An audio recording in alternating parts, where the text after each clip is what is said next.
result. It's a positive seed. Manifestation is based on what you believe. Outcome depends on how the situation perceived. And ain't no limit to what the power of the mind can achieve. Keep it going, never stop. What's up, guys? Welcome back to another episode of Strive Tribe Podcast. It's me, Nick. Devin's not going to be with us today, but we have a special guest for today. He's one of my very close best friends, pretty much my brother. Denny, say what's up, bro. What's going on, everybody? Glad to be here. Blessed to be on the podcast, and excited to see what we're gonna get into today.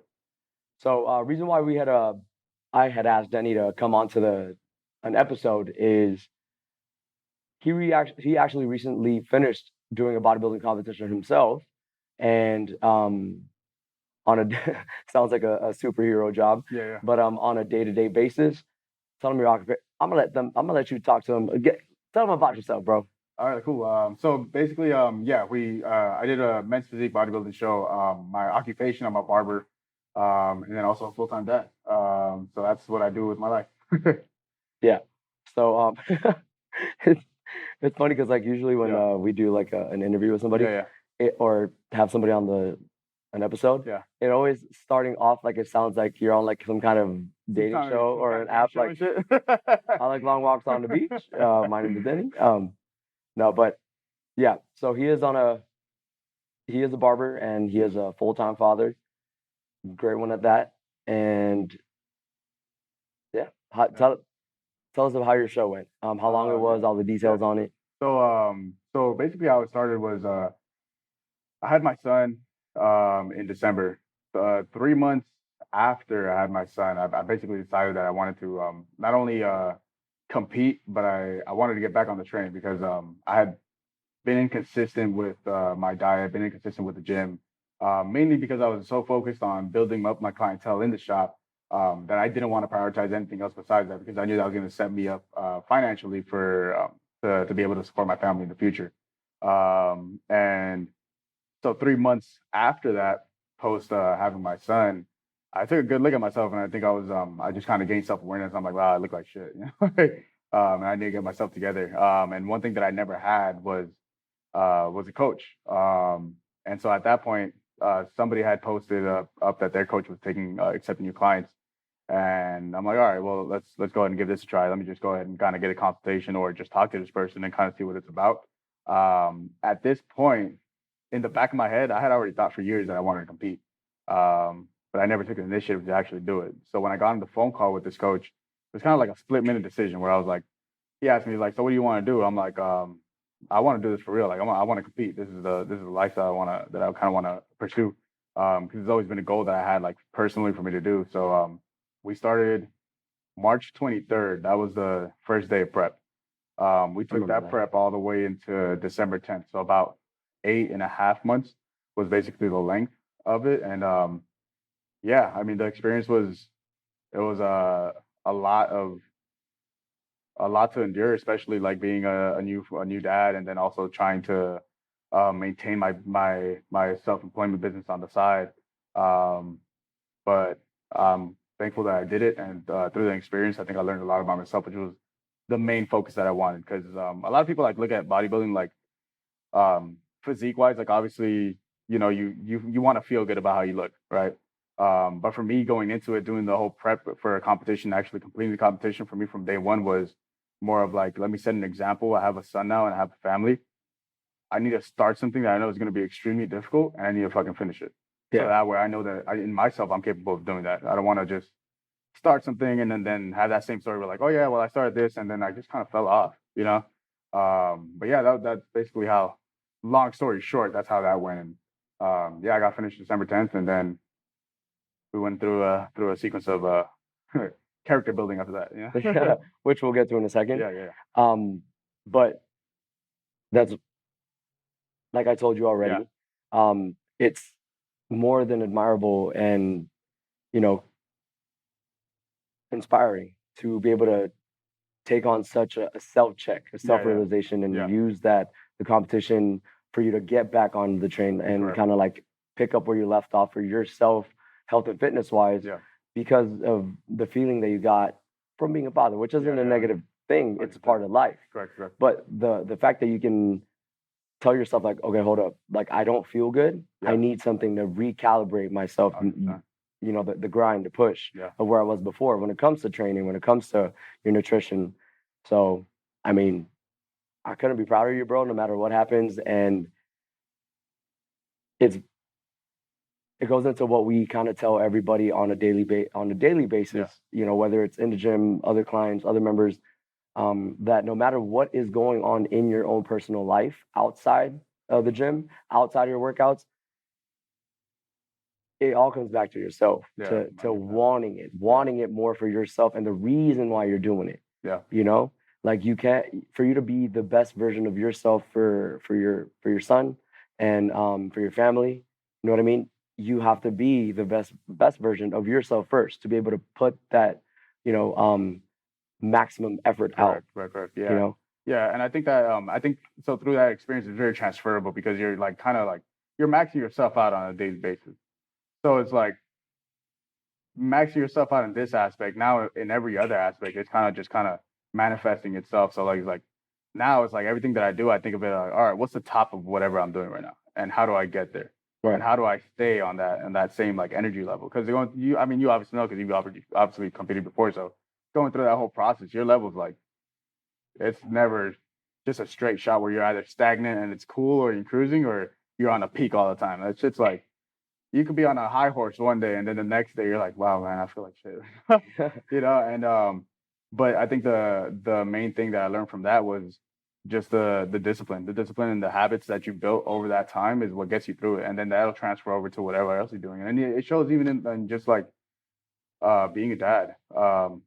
Trying to be the best partner that I can for my girl, and then also being in the barbershop. Myself, like I see it around me, and I see myself performing at a different level. And I'm very, very humbly like saying it. I like not a lot of people can touch me in that aspect, and it sounds cocky, but it's a confidence that I built over time. Where it's like, no, I know I'm a dog. Right. Like you can put me wherever, and I know I'm gonna do whatever I gotta do to make it happen. Right.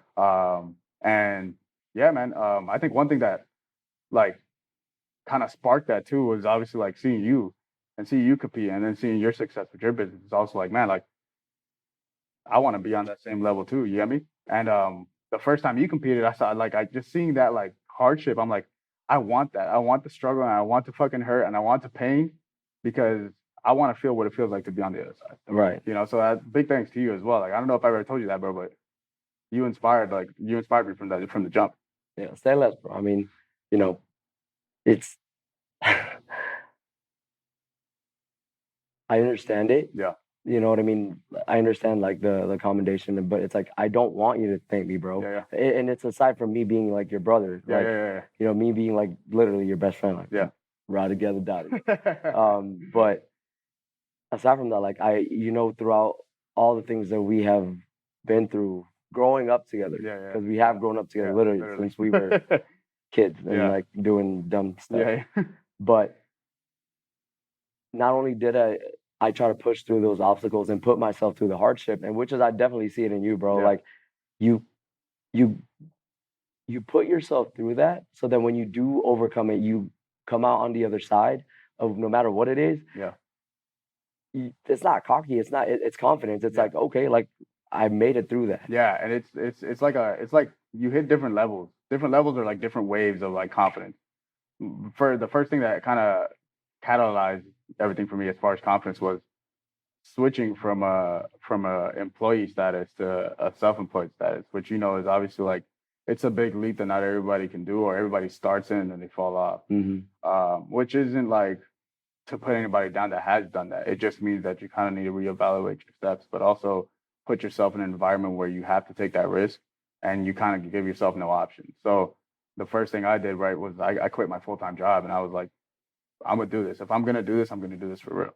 And then how you do one thing is how you do everything. Exactly. You got to go all the way in. You got to go all the way in. You got to go all the way in. And then once I did that, and I saw success based off of my work ethic versus in a retail environment where you can work your ass off, but it's up to whoever's above you to kind of notice that or either push you up or elevate you.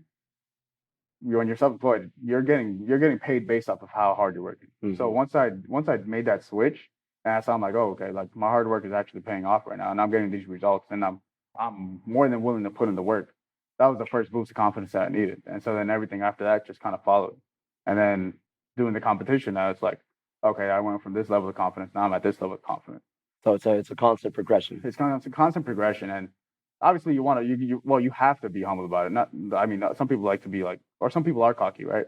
But I think it's having the self-awareness that you don't have to put on like this like super cocky like persona for people to understand like how strong you are. You know what I mean?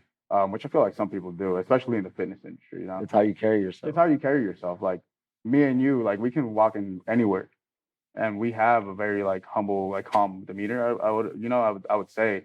But I think at the same time, looking from the outside in, we both know at what level we can operate. You know, but without having to prove it, anybody else looking at you, because which is 100%, bro. Like you and I have had this talk many times, where especially in the fitness environment, it's like we walk into the gym, it's like, we already know what other people are thinking. But me personally, it also goes into like, I don't care what they're thinking, because I know the purpose of why I push myself so damn hard during those times that I am able to train. It's not for the sole purpose of the facade of the outside look. If y'all knew outside why I was training so damn hard, the demons that I'm battling inside of my heart, like you people, you know what I mean? Like I'm not doing this for anybody else. Like I'm doing this for my own sanity. Exactly. Nobody knows what you're going through. You know what I mean? And we as individuals have certain ways to cope with it. And I think both you and I, one of our places or one of our outlets is the gym, is working out. Because bro, like I can just, to back up what you're saying, it's like I can't count how many times I've relied on like working out and like fitness to like save my own life. Because people don't know what's going through my head. You know? And I think that goes without saying is I think you need that source. You need that outlet. Because if you don't find it there, I don't know where else I would find it. You know? I don't know where else I would find it. And if I wasn't able to, if I like when I was in the hospital, if I like thinking about it, I'm like, fuck, if this is how it feels to like not be able to walk around, shit, if I could not go to the gym, dude, I don't know what. I don't know what I would do. That's why I kind of like, it hits a different spot for me, man. Like people do things for certain reasons, like working out and like doing like things like that. It's like, okay, that's cool. But like when you start to judge or like kind of act or look at a certain way towards an individual in the gym or, we're working out, it's like, fine, that's cool. But like, you don't know why, like, you don't know why I'm in here pushing myself so hard. Like, okay, like, I look like this, or like, I've had great progress in my body because of the effort that I put into my workouts. Correct. But the main reasoning why, and what fuels me during those training sessions, that like, dang, why is that guy going so hard? It's like, you'll never understand from the outside. So, dude, I can personally relate to that. And when you say fuel, like that clicks for me, like fuel. And the reason why is because like I remember during prep, like there would be times, bro, is like I know you felt this. Like you go into the gym and you feel like shit. Like your confidence level could be like below zero, and you're like, fuck, why am I doing this again? Right. And you're in there, and then there's like it's almost like every day I would go into the gym, bro. I was it's not even like me complaining or anything, but physically, like you're exhausted. You're exhausted, you're depleted, you're going into the gym and you're like, you have this chip on your shoulder, and you're like, all right, I'm not here to prove anything to anybody else, but I need to prove it to myself right now. Right. Like why? Like same thing, For me, it was like, I'm not gonna accept defeat.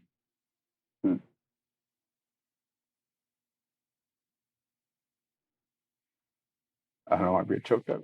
No, you good, bro. Like this is the real part. Like, you know what I mean? Because like you're talking about it, and the thing is like, I'm sure somebody out there is listening that can only relate, and it's like, damn, like I know exactly what he is trying to say, what they're trying to say, what he's trying to say, without even having to speak it. It'll click, Exactly, because like again, like it's just the world that we live in. Like it's people are so quick to judge, so quick to make assumptions about, you know, things like that. But you can't even put it. You can't put it into words. No. Yeah, like kind of like picking up.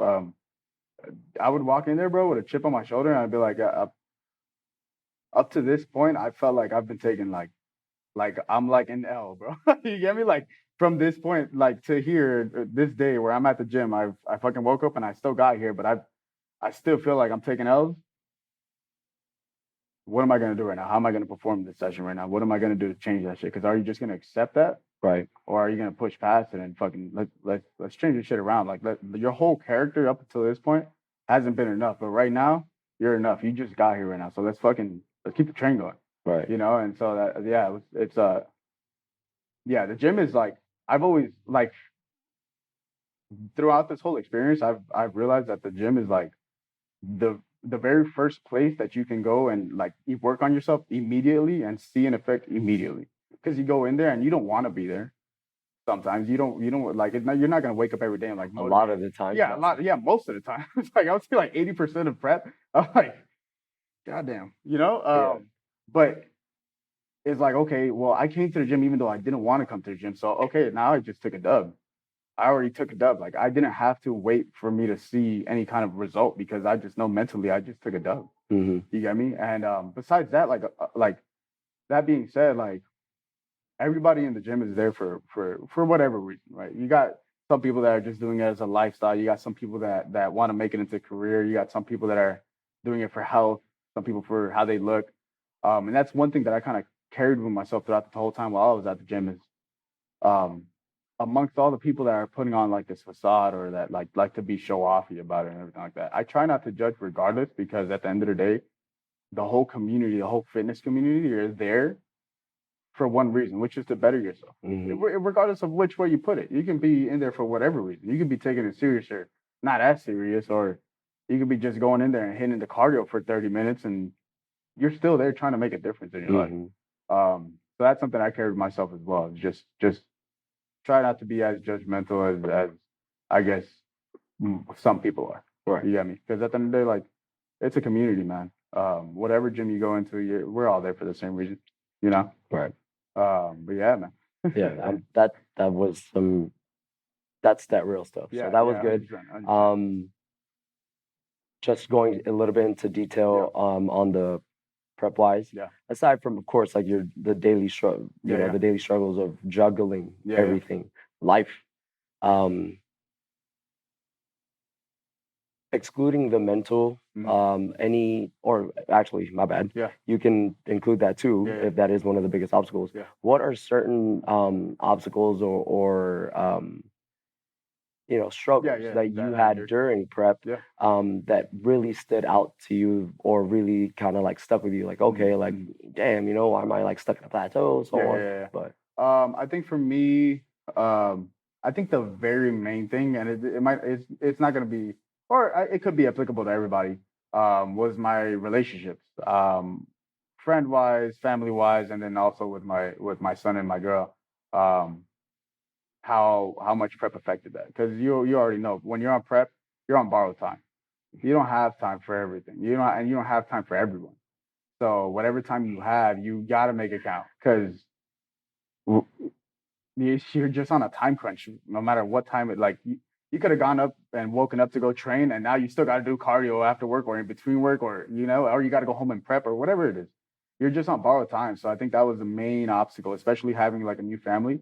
I just wanted to be home so bad, during especially during the last few weeks where I was doing cardio twice a day, I was like, man, I just want to go home, dude. Like, I want to go home and I want to chill with my family. I want to, I just want to, especially that, like, I'm like, man, I would get off of work like at 9:30, go home, change, go to do my cardio, come back at like 11:30. I'm like, man, I got to be up at 4:30, 5 o'clock. Right. Yeah, I was like, it sounds like our daily life. Like it sounds like our daily life is already prep. Yeah, exactly.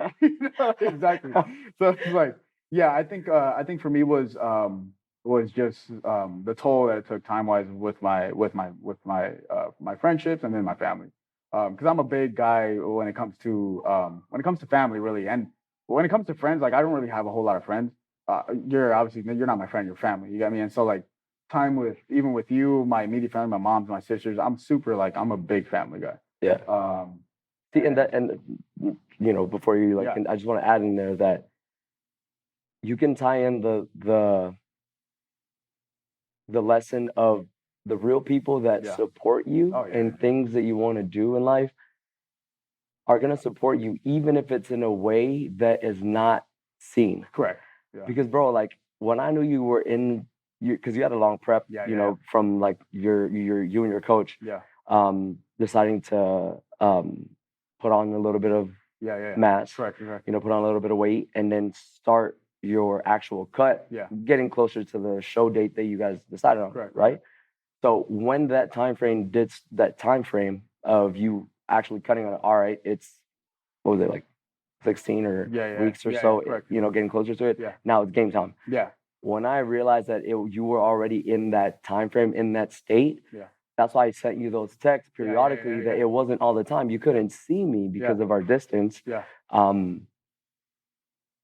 But I told you, bro, like I know you know this. Yeah. But I just want to remind you because I know how mentally taxing it is to be in your state right now. That even if you don't see me physically, even if we don't even text because of our busy schedules at work all the time, that bro, like if you need anything, I am here, bro. I am here. I'm a phone call. I am a text away.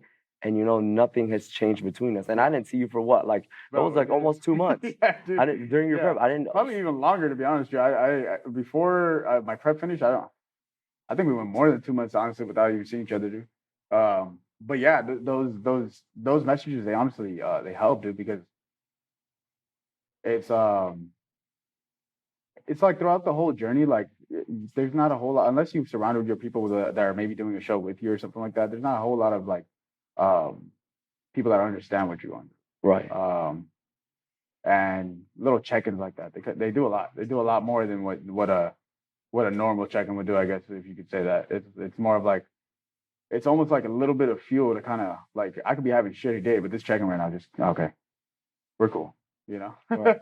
So yeah, no, that definitely does help. And then yeah, for sure, you see who's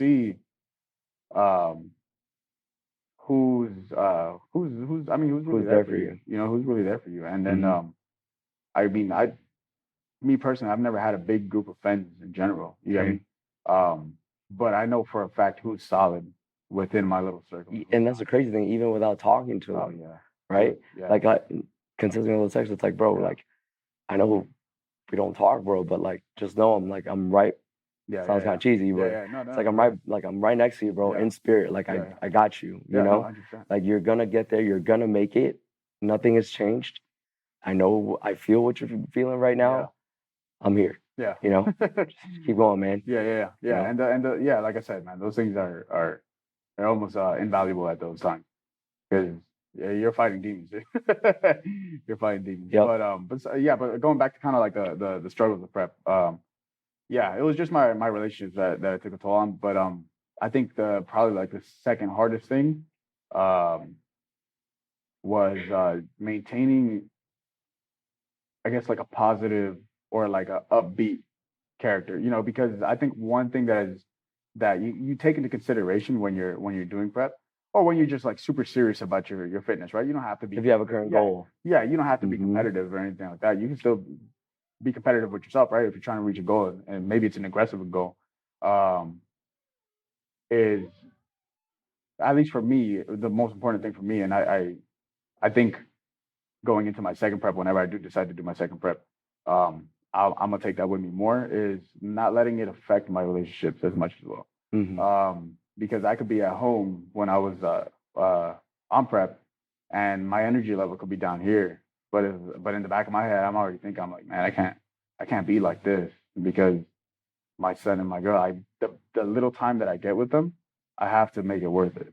Yeah, I mean, I can't make it worth it if I'm acting as depleted as I am. State of mind. Yeah, state of mind. So it's like you try not to, or at least I would. I would try not to let myself be down here. You get me? Just because it's like that sucks, you know. Like I'm on prep, but it doesn't mean that you have to be on prep, kind of thing. You get me? So that was probably the second like hardest struggle that I dealt with.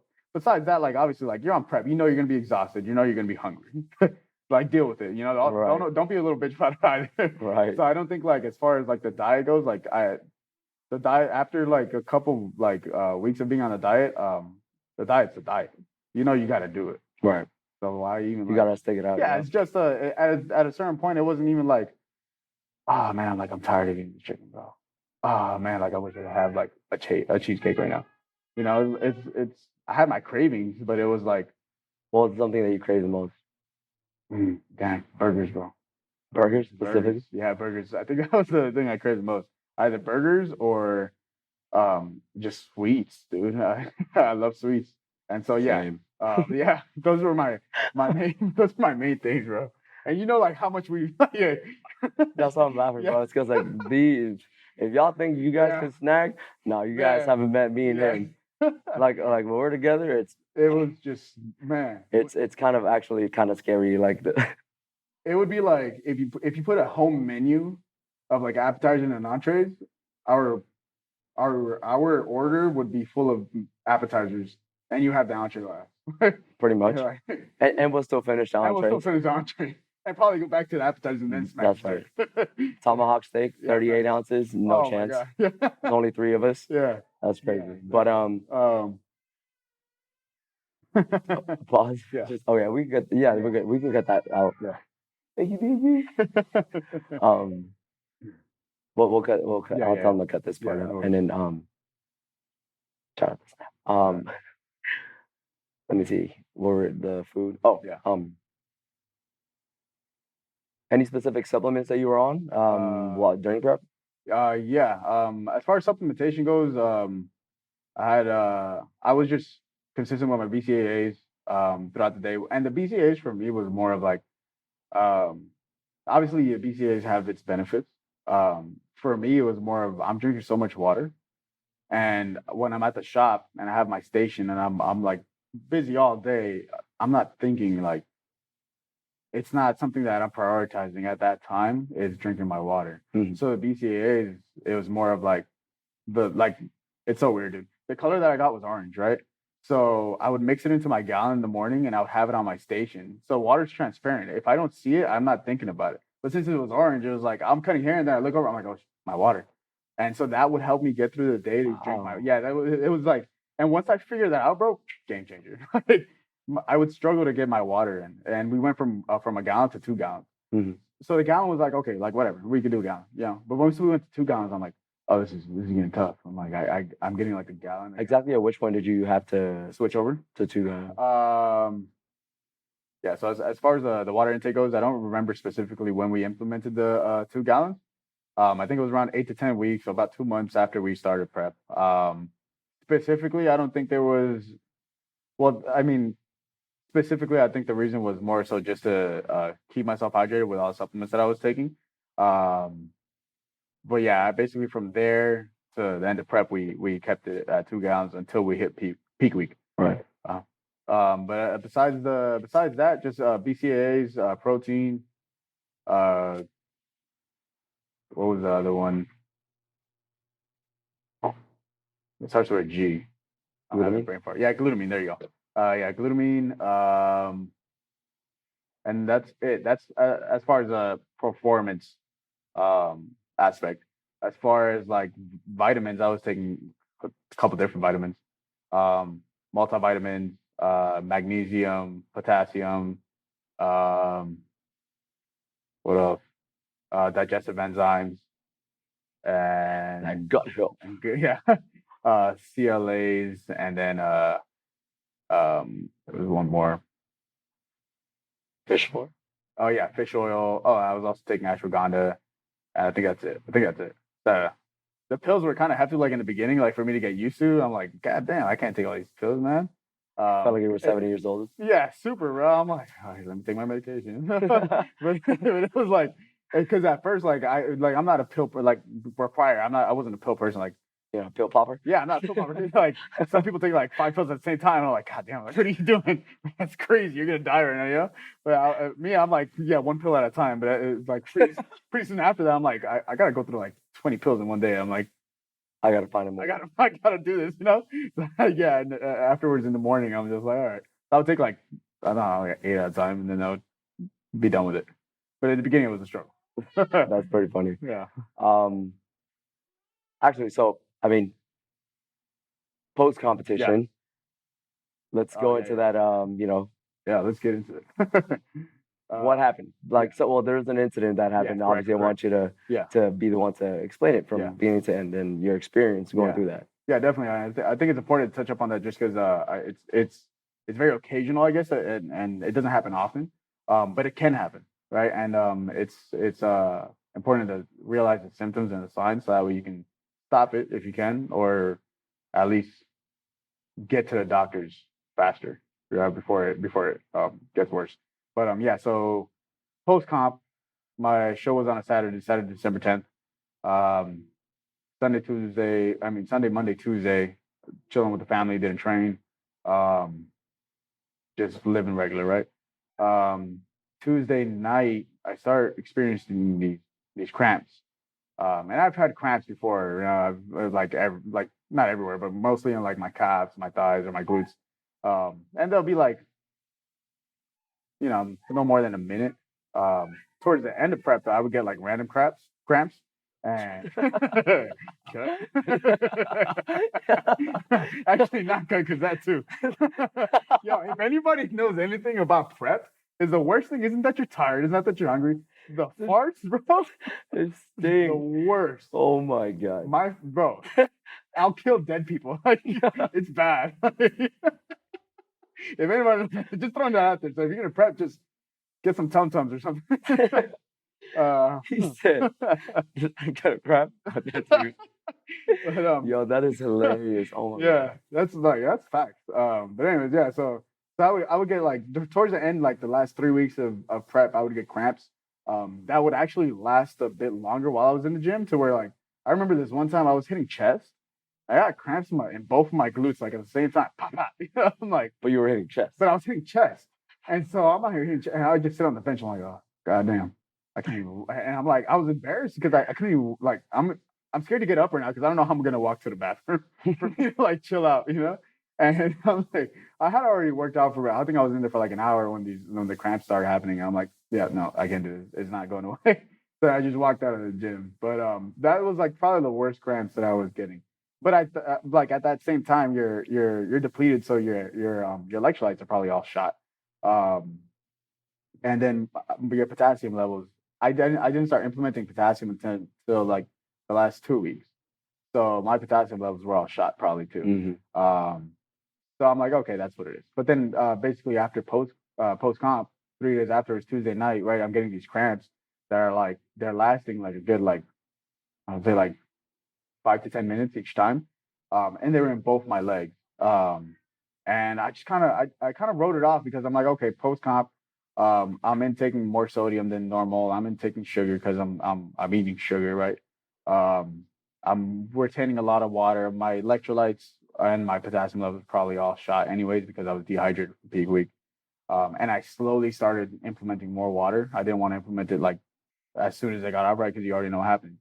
Blow up. You blow up a water balloon. Yeah, exactly. So I started slowly implementing all that. But so I wrote that off as that. I'm like, this is my reasoning, but it's cool because Wednesday morning I'm gonna get back to it. I'm gonna train. I'm gonna diet. Wednesday morning I wake up, go take a shower at 5 a.m. I get in the shower, my legs are blown out. I'm cramping so hard I can't move. You feel like somebody shot you with a sniper? Oh yeah, I felt like somebody took a machete to both my legs and just I'm shot, like I'm good. And so I stumbled back to bed and I'm like, let me just lay down for like 5 minutes, and this will go away and it'll be fine. Long story short, it never went away. And so I ended up going to the hospital maybe like 15 minutes later. And I get to the hospital. It takes me like 30 minutes to get admitted. This whole time I'm still cramping up. So it's probably been a span of like 40 or 45 minutes now at this point. Um, Repeat it from go back to you 5 to 10 minutes. Okay. No, the cramps lasted about 5 to 10 minutes. From the night before, right? In the shower, like yeah. When I'm in the shower. Mm-hmm. Okay, yeah. Cool. Oh, yeah. So I was in the shower, and then yeah, I started getting these cramps, and then I can't move, like I can't stand because it hurts. I can't like kneel down because it hurts.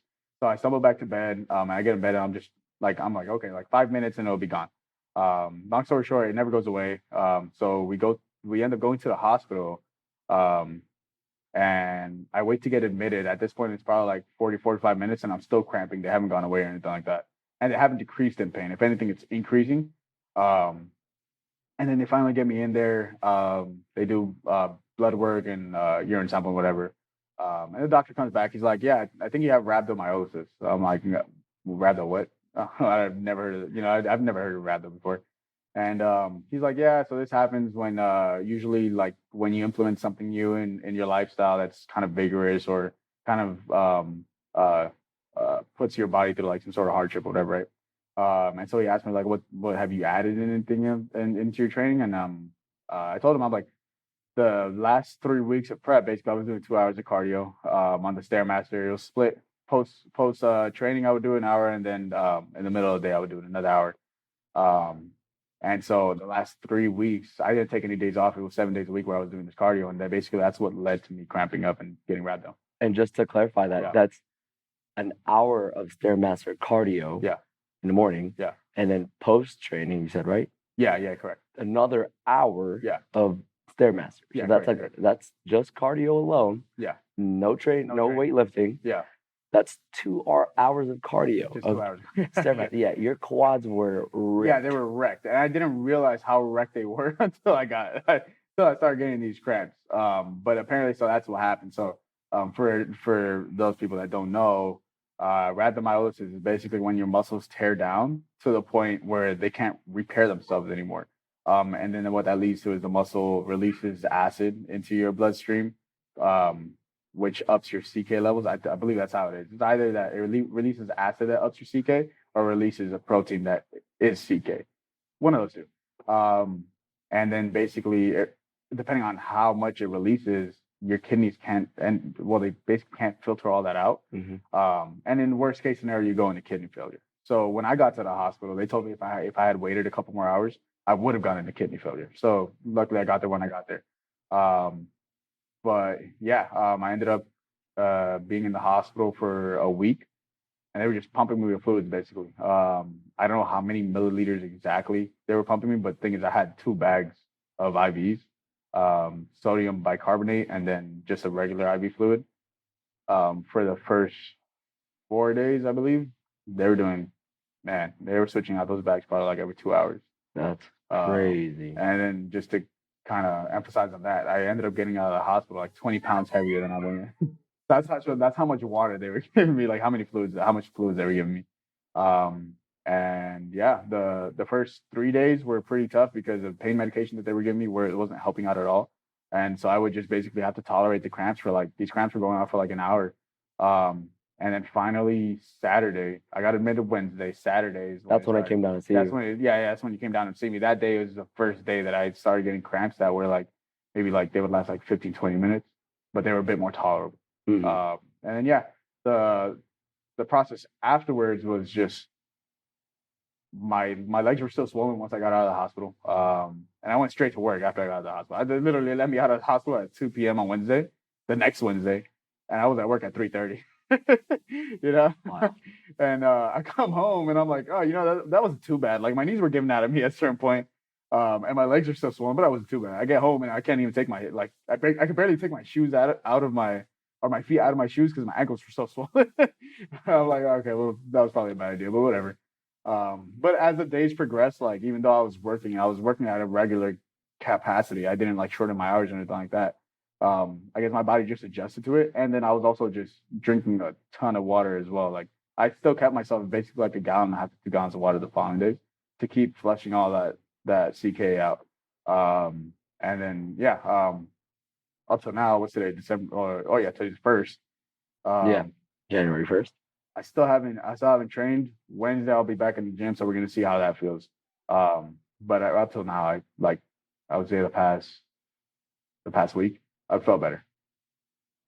Yeah, I'm glad, and I was happy when you were able to get out as one. But of course, on top of everything else, like, you know, thinking about your family and 100%. so. But I mean, you do have like follow-up appointments, like scheduled. Yeah. I have follow-up appointments with the doctor. So they've from the last time I checked my doctor was on Tuesday this past week. So I'm just waiting for her to call me back to follow up on my blood work, and then I should be going back again on Tuesday to kind of. We're actually going to do an ultrasound on my liver because it affected my liver as well, and then we'll go from there. Which is good that you're taking all the precautionary and correct. mindful steps to make sure that everything's okay. Yeah, correct. Because I mean, physically, I might feel fine, but you never know what's going on with your organs. You get me? Right. Especially going through contest prep, your body's going through different changes, and you don't know what's going on until you actually go and figure out what's going on. Mm-hmm. So after that, that happened. Any major perspective changes in regards to anything? Perspective changes. I think. I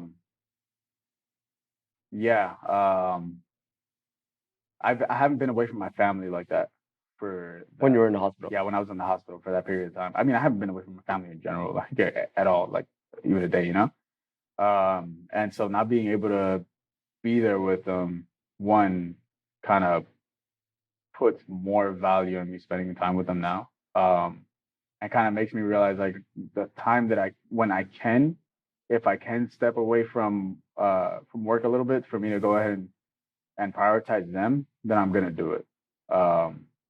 And I like for me personally, especially when I had my son, I told my girl it's harder for me to slow down than it is for me to be at this caliber because this is what I'm used to and this is what I know is giving me results right now. So for me to slow down and actually prioritize my family was a big shift for me already. But then after going this experience, it kind of validated that like I have to spend time with my family because I have to prioritize them, not because it's my duty, but because I want to, and I want to make sure I'm there for them as well and have that quality time with them. So that's one perspective change.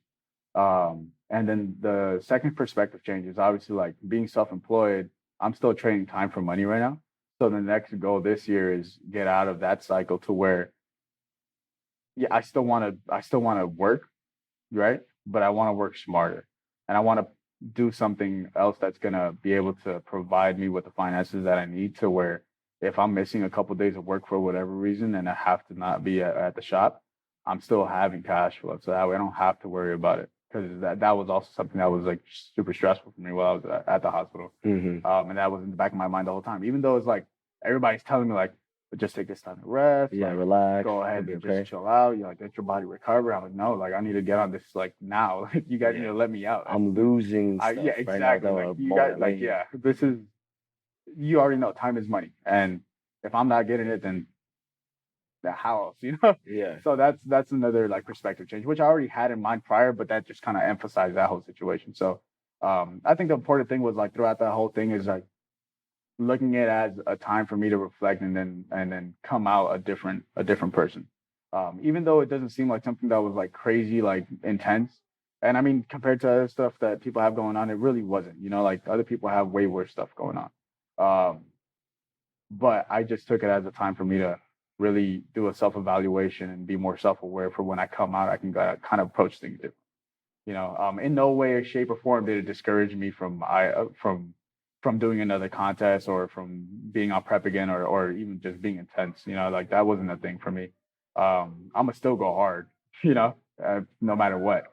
That's just in me now, but I can do it in a smarter way as well, right? Yeah. And prioritize, and that's something that I think that you need to prioritize as well. Is like first of all, it's very hard for you to overtrain. I don't think a lot of people get to that caliber where you're overtraining. A lot of people talk about like, oh, yeah, I just don't want to overtrain. I don't want to overtrain. You're probably not overtraining. Yeah. But do understand when your body does need the rest of recovery. If you are really going intense and you're going at it hard like every day, prioritize your rest and recovery as well. Because if you don't, like your body's not mechanical. You need to prioritize that recovery so that way you can keep going. It's like a car, right? It's the same analogy that everybody uses. You need to change the oil out eventually, right? You can't keep going on the same used up oil. So yeah, that's another thing my next prep when I do it, I do want to be able to prioritize that more, just being able to recover the correct way. That's right. That's good, man. And literally, that's what champions are made of. Yeah. And when I say champion, it's like in life, you know? It's like for you to, one, stay humble enough to realize that what I'm going through could be hard. Yeah. No matter what the tiers of hard are, but there is, not might be, there is. Yeah, for sure. Harder things going on to other people out there. Yeah, correct. So that's more than admirable to stay humble enough to realize that. Yeah. But at the same time, also take everything into consideration and apply it to your life and to your training, to your health moving forward. 100%. You know, because a lot of people get hit with that kind of, it's like anything like those kind of, they get hit with certain things in their life. Yeah. Pain train. Yeah. You hit somebody hard enough in the chin, it's like, you rock them enough. It's like, you know, they get discouraged and things like that. Yeah. But the fact that you have that grit and that you have it in you, bro, like it's only gonna make you stronger. You know, to keep pursuing, keep working even harder, but in a way where it's like keeping your family and everything, every other aspect in your life into consideration. Correct. Yeah, 100%. So, I mean, I think we've given a lot of people a lot of, you know, good stuff to go off of, bro. You know, we didn't even get to. We'll definitely have you back again to go into touch back on some of these certain things, but more into detail. Yeah. You know what I mean? Yeah. But my boy does live out in the Downey. I was about to mess that up in the Downey area. It's not even just because he's my best friend, but I've seen this guy give some of the freshest haircuts out there in the game. So no shameless plug. If you guys are in the Downey area, make sure you guys hit him up to tell him your Instagram, how to contact you, anything like that. Yeah. So my Instagram is Denny Moves Weight. You can. I literally have the book now in my bio, so you can either click that. If you don't find those spots because it's booked up, just you can go ahead and shoot me a DM personally, and I'm always respond. I always respond to everybody. At Denny. At Denny. So DENI Moves Weight. Move that weight. Move that weight, son. Yeah, just feel free to reach out. I literally do not say no to anybody. So my slogan is I won't say no as long as you accommodate whatever time it is that I have available. I got you. Pull up.